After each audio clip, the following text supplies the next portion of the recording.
Nova Manhã. Entrevista do dia. Jonathan, até estranhei você não colocar a musiquinha do Ciran. Nesta semana, o Ciran, Sindicato Rural da Alta Noroeste, apresentou a primeira ação do programa das fontes à foz. Trata-se de uma iniciativa pioneira para a recuperação de áreas de preservação permanentes das propriedades rurais de Araçatuba. Para comentar esse assunto e outros relacionados à sustentabilidade, nós convidamos para participar do Nova Manhã a engenheira ambiental Milena Ianella. Bom dia, Milena, tudo bem? Bom dia, Marcelo. Bom dia, Lilian. Bom dia. Tudo ótimo. Então tá bom, vamos lá. Você deve ter visto aí, saíram muitas notícias, falando do programa das fontes à foz. Qual é a sua avaliação como engenheira ambiental dessa iniciativa do Ciran? Bom, o programa das fontes à foz, ele traz diversos benefícios quanto o viés ambiental, porque ele visa a recuperação de APPs, de áreas de proteção permanente. E quando é estabelecido uma APP, isso significa que há recursos hídricos no local. E a gente precisa proteger esses recursos hídricos, porque quando a gente protege ele, traz uma gama de benefícios para o ecossistema, para a flora, para a fauna local. Então, quando a gente estabelece plantio e, de fato, protege as áreas de preservação permanente, às vezes, um recurso hídrico que não existia no local, ele pode voltar a aflorar e trazer diversos benefícios para a área local, para o ecossistema, para as propriedades. Então, esse projeto é muito importante. E todos os associados que possuem propriedades e têm as APPs que estão degradadas, é muito importante que eles vão se informar e vejam se é o caso deles também começar ali um plano de plantio nas suas propriedades para trazer benefícios para si próprio também. Perfeito. Algo me chama muito a atenção, porque leigos sempre costumam primeiro questionar a atuação do produtor rural, achando que ele degrada para depois recuperar. Mas me parece que a legislação foi mudando ao longo do tempo, permitindo algumas ações e depois voltou atrás, enfim. Por que eu estou te fazendo essa introdução da pergunta? Porque muitas áreas, basicamente com todo produtor rural que eu converso, ele diz que a área é protegida. No entanto, ela não era recuperada. Exato. Então, de forma geral, as APPs são mantidas, mas agora tem uma exigência legal, que eu não lembro se são 2 ou 3 anos, que tem que ser efetivamente recomposta. Exatamente. A APP ela nunca vai deixar de ser APP. O que vai mudar é a forma que a área vai estar ali. De fato, ela tem que estar protegida, ela tem que estar com a vegetação nativa já em equilíbrio. Isso que vai mudar se ela de fato está protegendo o que tem ali, os recursos hídricos, mas ela nunca vai deixar de ser uma APP. No programa, no lançamento, foi dito que em Araçatuba existem 19 bacias hidrográficas. Eu imagino que isso refira-se não só a rios e riachos, mas também a córregos, pequenos olhos d'água.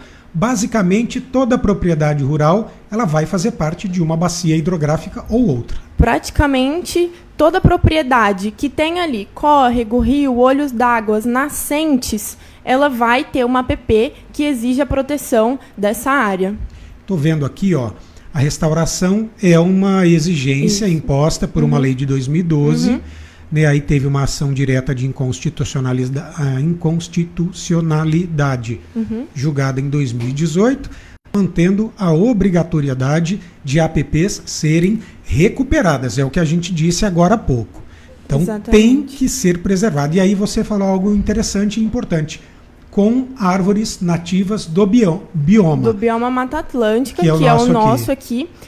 Existe a obrigatoriedade, como você falou, pela Lei 12.651, que a lei dispõe não só a proteção de APP, mas como a proteção de toda a vegetação nativa. Ela sofreu, sim, uma ação de inconstitucionalidade em 2018, mas eles votaram e mantiveram essa obrigatoriedade de recuperação de APP. Então, isso é muito bom, porque força ainda mais os proprietários a terem um estímulo ali para recuperar as suas APPs que estão degradadas. E aí, quando a gente fala em bioma da Mata Atlântica, para fazer esse levantamento e tudo isso, precisa de um profissional habilitado, que seja um agrônomo ou um engenheiro ambiental.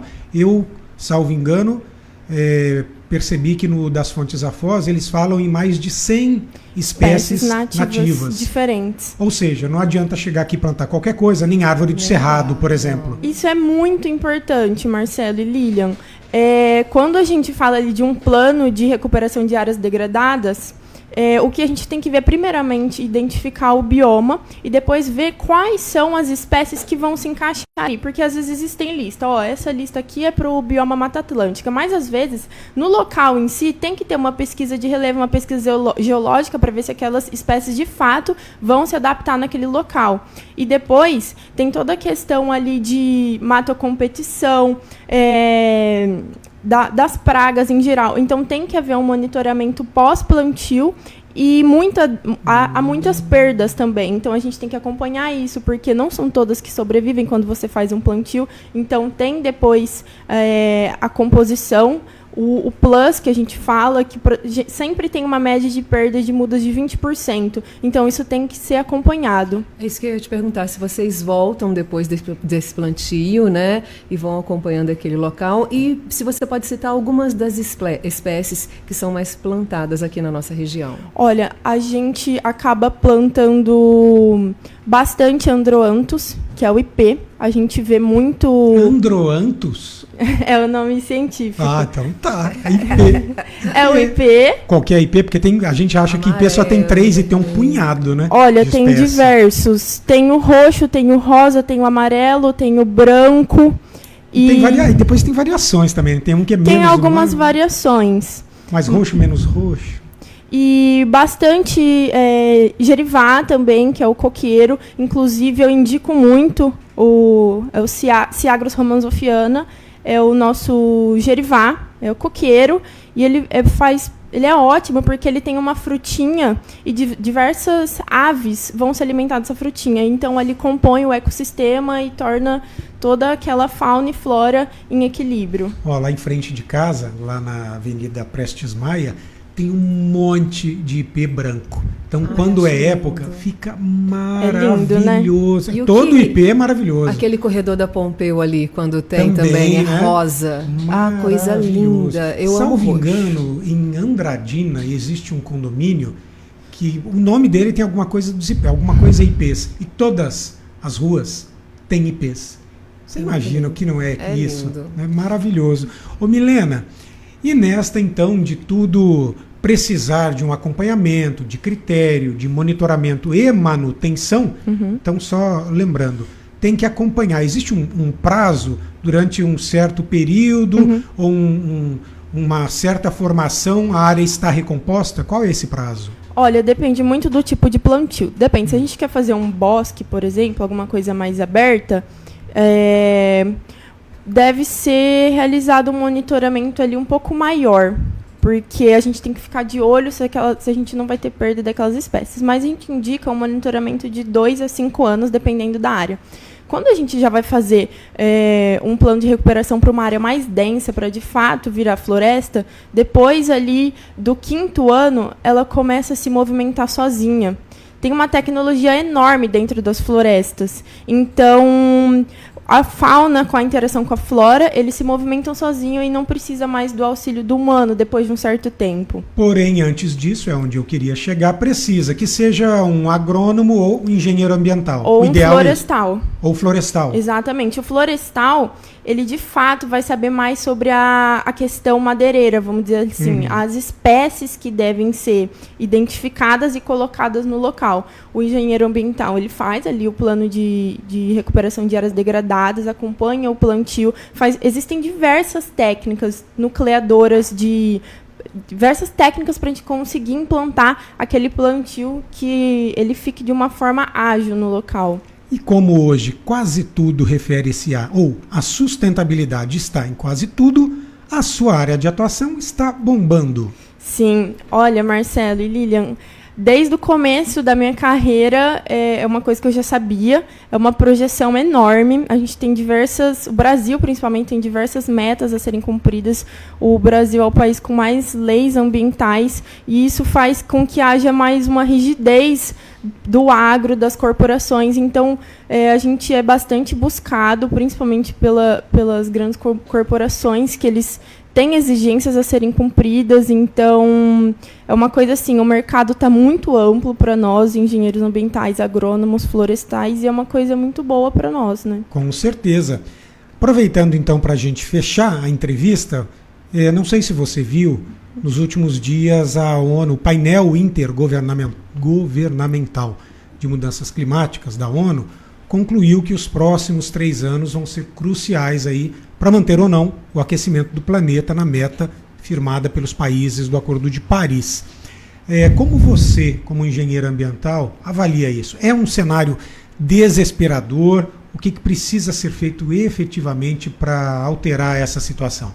Olha, Marcelo, é um cenário desesperador, principalmente por conta de eu ser engenheiro ambiental, entender um pouco tecnicamente. E o que significa? Ele fala dos 3 próximos anos, porque saiu a terceira e última parte do IPCC, que é o relatório do painel intergovernamental, e nele 268 autores de 65 países, eles descrevem um pouco as considerações finais ali. E nessa terceira parte, ele cita que dentre os anos de 2020 até 2025, a gente tem que atingir o pico de emissões atmosféricas para conseguir manter aquilo disposto no Acordo de Paris, que era o aumento de 1,5 graus. Caso a gente postergue isso e não venha a reduzir após 2025, a gente pode chegar a 3,2 graus até o final do século, até 2100. E isso pode trazer assim, mudanças catastróficas, mais do que a gente já está vivendo hoje, de enchentes, secas, essa variação. E isso afeta principalmente as comunidades mais pobres, que moram em locais inadequados. E é muito complicado, porque a gente tem metas a seguir, a gente quer reduzir pela metade até 2030. Então, por isso que esses 3 próximos anos eles são cruciais, porque até 2025 a gente tem que chegar no topo das emissões para depois reduzir. E aí, imagino eu, esse esforço tenha que ser total, de governos, de empresas e do cidadão comum. Exato, e o que acontece? Em 2020 foram reduzidas as emissões por conta da pandemia, só que 2021 voltou com tudo. Então, na projeção que eles fazem, a gente não está enquadrado que até em 2025 a gente conseguiria emitir para depois baixar, entendeu? Então, isso é um perigo muito grande. E muitas das empresas, né, que estão ali, firmaram um acordo, estão falando uma coisa e fazendo outros grandes players, né? E isso precisa ser, de fato, cobrado, fiscalizado e acompanhado, porque quem sofre as consequências somos todos nós, né? A própria população. Vamos ter que falar muito sobre isso por aqui, tá, Marcelo? Esperamos contar com você outras vezes aqui, tá bom? Com certeza, Marcelo. Deixa eu dar uma dica, então, para esse feriado prolongado. Tem um documentário do fotógrafo Sebastião Salgado. Ele recebeu de herança do pai uma área, que agora eu não me lembro, até perguntei ao meu marido, talvez ele responda antes de terminar o jornal. E aí ele reflorestou toda essa área. Então, no documentário, bem no início, mostra como era a área e agora como está o investimento que ele fez, as árvores. Então, acho bem interessante e, ao mesmo tempo, é inspirador. É muito legal e ainda... Claro que traz os benefícios da recuperação da área, quando a gente fala em recuperação de APP, e tem toda a questão ali do carbono. Quando a gente está fazendo o plantio de árvores nativas, ela automaticamente está capturando o carbono da atmosfera e prendendo no solo, o que a gente vai diminuindo aí as emissões de carbono. Perfeito. Milena, para quem quiser te acompanhar, eu estou vendo aqui pelo Instagram, eng.milenaianella com i, eng.milenaianella, certo? Exatamente, ou também pode seguir as redes sociais da Vergo Ambiental, a nossa consultoria, @vergoambiental. Tem nosso site também, www.vergoambiental.com. Lá você encontra todos os nossos serviços e os nossos canais. Muito perfeito, bom. Então. Muito obrigado, bom dia. Um bom dia para vocês. Obrigada, Marcelo. Obrigada, Lilian. As ordens.